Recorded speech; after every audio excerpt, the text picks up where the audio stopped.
সৃষ্টি করা হয়েছে এই প্রশ্নের উত্তর তারা খুঁজতে চায় না। আমি কোথায় যাচ্ছি এই প্রশ্নের উত্তর তারা খুঁজতে চায় না। এই জীবনে আমার কি দায়িত্ব আছে এই প্রশ্নের উত্তর তারা খুঁজতে চায় না।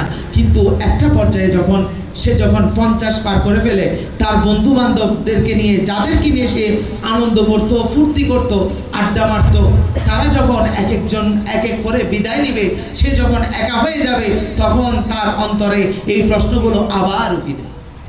সে নিজেকে একাকিত্বে একটা রুমের মধ্যে আবদ্ধ করে সে প্রশ্ন করতে থাকে, সারা জীবন আমি কি করেছি, সারা জীবনে আমার অ্যাচিভমেন্টটা কি, আমাকে কেন পাঠানো হয়েছে,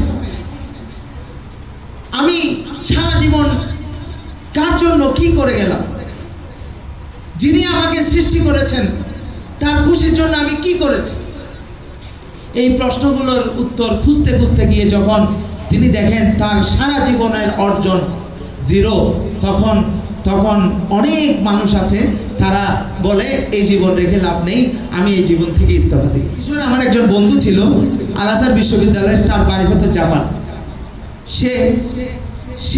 সে নাস্তিক ছিল, নাস্তিক থেকে সে কনভার্ট করে মুসলমান হয়েছে।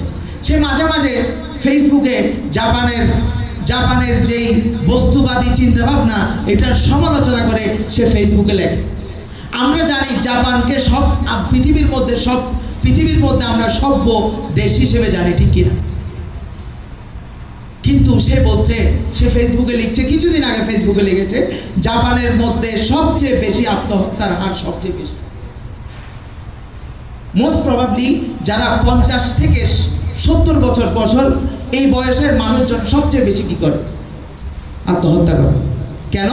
তারা সারা জীবন বস্তুবাদের পিছনে ছুটে, টাকার পিছনে ছুটে, বিনোদনের পিছনে ছুটে, কিন্তু তার সামাজিক যে দায়িত্ব, তার ধর্মীয় যে দায়িত্ব, তার একজন আল্লাহর সৃষ্টি হিসেবে তার যে দায়িত্ব, সেই দায়িত্ব যে পালন না করার কারণে সে সারা জীবন বস্তুবাদের পিছনে ছোটার কারণে সে শেষ বয়সে গিয়ে তার জীবনের হিসাব আর মিলাইতে পারে। তাহলে যাই হোক, আমি তরুণ ভাইদেরকে যারা আজকে পুরস্কার নেবেন, আমি আপনাদেরকে এই মেসেজটা দিয়ে দিতে চাই, একটা সময় গিয়ে তো আমাদেরকেও ওই বয়সে যেতে হবে। সেই বয়সে গিয়ে যখন আমি সারা জীবনের কথা চিন্তা করব, তখন যেন আমার জীবনের হিসাব মিলাইতে কষ্ট না হয়।